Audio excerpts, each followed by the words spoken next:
সুদেবকে ফিরিয়ে নিয়ে এসে লাজুকে বাঁচালো অনুভব। সম্পূর্ণ জানতে ভিডিওটিতে একটি লাইক করে দেখতে থাকো। দেখা যায় গল্পের শুরুতেই যে লাজুকে সবাই মিলে কথা শোনাতে থাকে, আর এটার জন্যই অনুভব প্রোটেস্ট করতে শুরু করে আর বলে, আপনারা শুধু শুধু লাজুকে দোষ দিচ্ছেন কেন? অদ্ভুত তো, লাজু এখানে কি করেছে? লাজুর পক্ষে কিছু করা কি সম্ভব ছিল? সুদেব যদি একা একা সিদ্ধান্ত নেয় তাহলে সেখানে লাজুর কোনো সিদ্ধান্তই খাটে না। আর শোনো, এসব কথা বাদ দাও, আগে তো বডিটাকে আনতে যেতে হবে নাকি? এরপরেই লাজুর যে ভাসুর অর্থাৎ সুদেবের যে দাদা, সে তখন একই কথা বলে, কিন্তু গ্রামবাসীরা আরও বেশি করে ক্ষিপ্ত হয়ে যায়।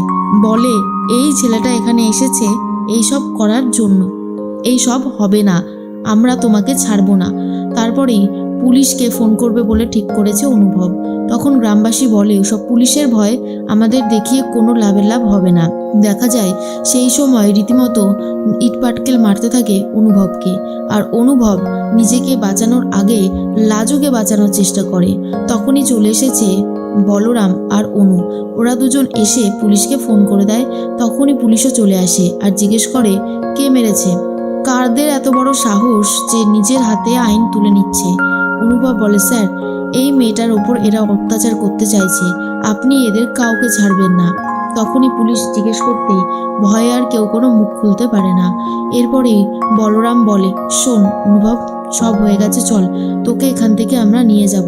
অনুভব বলে, দাদাভাই তুই আমার কথা ছাড়, লাজুকে এখানে একা রেখে কোনোভাবেই যাওয়া যাবে না, এরা সবাই মিলে লাজুকে তাহলে শেষ করে ফেলবে। বলরাম বলে, কিচ্ছু হবে না, তুই আমার সাথে চল, তোকে এইভাবে আমি রেখে চলে যেতে পারবো না। কিন্তু অনুভব যেতে চাইনি। অনু তখন বলে, শোন ছোটদা ভাই, আমি না তোকে ছাড়া এখন অন্য কাউকে নিয়ে ভাবতে পারছি না। লাজু বুদ্ধিমতী মেয়ে, ও ঠিক নিজেকে এখান থেকে বাঁচিয়ে নেবে। এরপর জোর করে অনুভবকে গাড়িতে তুলে দেয় আর বলে, আমি তোর গাড়িটা নিয়ে আসার ব্যবস্থা করে দেব, কিন্তু তুই আমাদের সাথে চল। এই বলেই নিয়ে চলে যায়। তখনই অনুভব ভাবে, আমি ছাড়া লাজুকে আর কে বাঁচাবে? লাজুকে বাঁচানোর মতন তো এখানে কেউ নেই, কি করব আমি কিছুই বুঝে উঠতে পারছি না। এরপরেই লাজু খুব কান্নাকাটি করতে থাকে।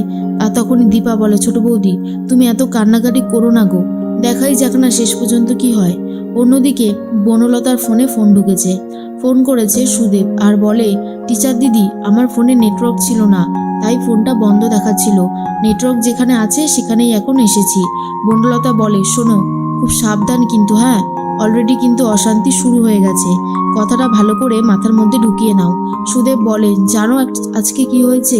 আমি যেখানে রয়েছি সেখানে একটা চায়ের দোকান রয়েছে, সেখানে আমি চা খেতে যাই আর শুনলাম কেউ নাকি মারা গিয়েছে লাইনে কাটা পড়ে।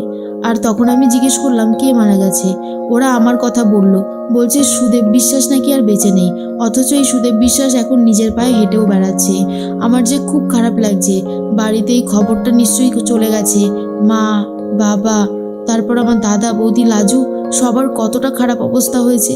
লাজু নিশ্চয়ই চোখের জল ফেলতে ফেলতে ক্লান্ত হয়ে গেছে। বনলতা বলে, এই চুপ করো তো, লাজু না এখন সেই বাচ্চা মেয়েটি নেই যে তোমার জন্য কাঁদবে, তুমি বুঝতে পারছো না যে লাজু এখন অন্য কাউকে ভালোবাসে? সুদেব বলে, ওমা, গ্রামে কারোর বর মরলে তো ভীষণই কান্নাকাটি করতে থাকে। বনলতা বলে, কেউ আর লাজু দুজনে আলাদা, বুঝতে পেরেছো? শোনো, তুমি কিন্তু এদিকে এখন আসবে না। এদিকে ভালোই হয়েছে, ওরা এখন শিওর হয়ে যাবে যে ওদের বাড়ির ছেলে মারা গিয়েছে।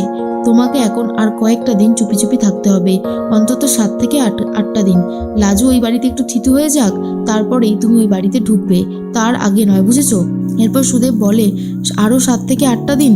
আমার যে আর ভালো লাগছে না গো টিচার দিদি, খুব নার্ভাস লাগছে, খুব টেনশন হচ্ছে। এরপরে বনলতা বলে, যতই তোমার চিন্তা হোক না কেন, তুমি ওখান থেকে নড়বে না, আর লাজুকে দেখে রাখার দায়িত্ব আমার। তুমি শুধু ভাবো যে তুমি এবারে লাজুকে আর হারাবে না, চিরদিনের মতন পেতে চলেছ। সুদেব ভাবে কি করে সবটা সামলাবে। অন্যদিকে ফোন কেটে দেয় বনলতা আর তাড়াতাড়ি করে সিমটা খুলে ফেলে, যাতে বনলতাকে কেউ ট্রেস করতে না পারে। এরপর বনলতা তার মাকে ডেকে পাঠায়, আর তার মা আসতেই পুরোটা শুনে বলে, বন্যা তুই এটা কি করেছিস? তোর কি পুরোপুরি মাথা খারাপ হয়ে গেছে? তুই কি ভেবেছিস এইভাবে অনুভবকে তোর কাছাকাছি নিয়ে আসবি? সেটা হবে না। একবার যদি এত বড় সত্যিটা জানাজানি হয় না, এরপর অনুভব আরও তোর কাছ থেকে অনেক দূরে চলে যাবে। বনলতা বলে, মা প্লিজ এখন আমাকে ডিমোটিভেটেড করার চেষ্টা করো না, এখন আমার যা করার সেটাই করব। সুদেবকে আমি আলাদা রেখেছি, লাজু একটু ওই বাড়িতে থাকতেই তারপরেই আমি সুদেবকে ওই বাড়িতে পাঠাবো, তার আগে নয়। এরপরেই বুঝতে পেরে যায় বনলতার মা যে অনেক বড় একটা বিপদ ডেকে আনতে চলেছে বন্যা। অন্যদিকে অনুভবকে গাড়িতে করে নিয়ে বাড়ির দিকে রওনা দিয়েছে বলরাম। বলরামকে তখন অনুভব বলে, দাদাভাই তুই আমাকে এইভাবে কেন নিয়ে আসলি বলতো? আমার যে খুব টেনশন হচ্ছে, আমার ভালো লাগছে না, লাজুকে নিয়ে আমি খুব চিন্তায় আছি। তখন বলরাম বলে, আর তোকে নিয়ে আমরা বাড়ির প্রতিটা মানুষ চিন্তায় চিন্তায় একেবারে শেষ হয়ে যাচ্ছি। তখনই অনুভবের মাথায় আসে তার মাসির ছেলে অনির্বাণের কথা, আর বলে, অনির্বাণের নাম্বারটা আমাকে দে তো, ও তো এই জেলারই কাজ করে তাই না? তখনই নাম্বারটা দিয়ে দেয়। আর এরপরে এসপি অনির্বাণকে ফোন করে অনুভব আর বলে, আমি অনুভব বলছি। তখনই অনির্বাণ বলে, ও সেই শ্রীমাসির ছেলে তাই না? কি হয়েছে এতদিন পরে? অনুভব বলে, একটা হেল্প লাগবে, খুব বড় একটা সমস্যার মধ্যে পড়েছি। তখনই অনির্বাণ বলে, তুমি আছো কোথায়? এরপরে অনুভব তার লোকেশনটা বলে দেয়। তখন অনির্বাণ বলে, তুমি আমার থেকে 12-13 কিলোমিটার দূরে রয়েছো, আমি লোকেশন পাঠাচ্ছি, তুমি তাড়াতাড়ি চলে এসো সেখানে, তারপরে আমি তোমার কাছ থেকে সমস্ত কথা শুনবো।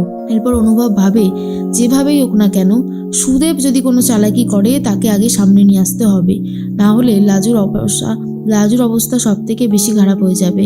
এদিকে বনলতা বলে, মা আমি বরং এক কাজ করি, গাড়িটা নিয়ে চলে যাই লাজুর শ্বশুর বাড়িতে।